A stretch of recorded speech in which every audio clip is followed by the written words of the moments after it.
Perkenalkan, nama saya Laya Fatia Rizky dengan NPM 2024 57 20 10 42. Saya mendapatkan soal ganjil. Di sini saya akan menjelaskan sebuah program Python sederhana yang berfungsi untuk mengolah data statistik dari penjualan harian.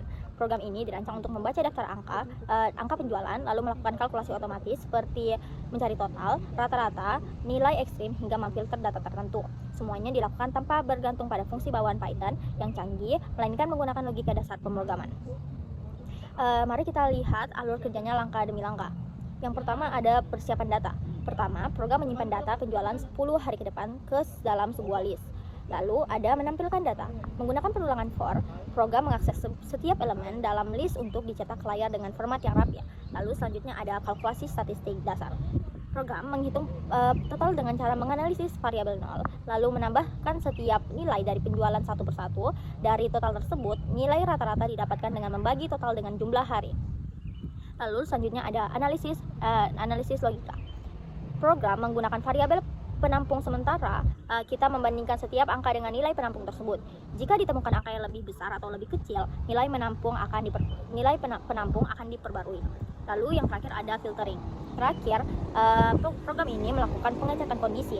Jika penjualan pada suatu hari mencapai 15 unit atau lebih, sebuah variabel penghitung akan ditambah nilainya, sehingga kita tahu beberapa hari target penjualan tercapai. Kemudian dalam program ini saya menerapkan beberapa konsep fundamental. Yang pertama ada operasi. Kita menggunakan operator aritmetika seperti plus untuk akumulasi total, garing untuk pembagian rata-rata, dan operator perbandingan seperti lebih dari atau kurang dari dan lebih dari sama dengan atau kurang dari sama dengan untuk logika pengambilan keputusan. Kemudian ada fungsi atau metode atau built-in. Program ini secara sengaja tidak menggunakan fungsi bawaan seperti sum, max, atau min. Kita lebih banyak menggunakan fungsi dasar yaitu print untuk menampilkan output dan len untuk mengetahui panjang data dalam list. Kemudian ada struktur data. Kita menggunakan list sebagai wadah penyimpan utama untuk menampung deretan angka penjualan. Lalu yang terakhir ada struktur kontrol. Kita memanfaatkan perulangan for untuk menelusuri data seperti percabangan, if untuk menyaring data atau menentukan nilai tertinggi dan terendah. Kemudian dalam kode ini saya menggunakan Clash karena program bersifat prosedural atau script sederhana yang tidak memerlukan pembuatan objek spesifik. Kemudian saya akan menjelaskan output dari program tersebut. Yang pertama ada daftar penjualan. Daftar ini menampilkan rincian per hari agar data mudah dibaca. Yang kedua ada total dan rata-rata. Total dan rata-rata ini memberikan gambaran performa keseluruhan selama 10 hari. Kemudian ada nilai ekstrim. Nilai ekstrim ini mengidentifikasi hari dengan performa terbaik atau tertinggi dan hari yang perlu dievaluasi atau terendah. Kemudian yang terakhir ada target performa. Target performa ini memberikan angka pasti mengenai seberapa sering bisnis kita berhasil mencapai target penjualan di angka 15 unit. Kemudian saya akan menjelaskan soal kedua atau program kedua tentang singly linked list. Singly linked list ini merupakan struktur data yang sangat krusial dalam pemrograman.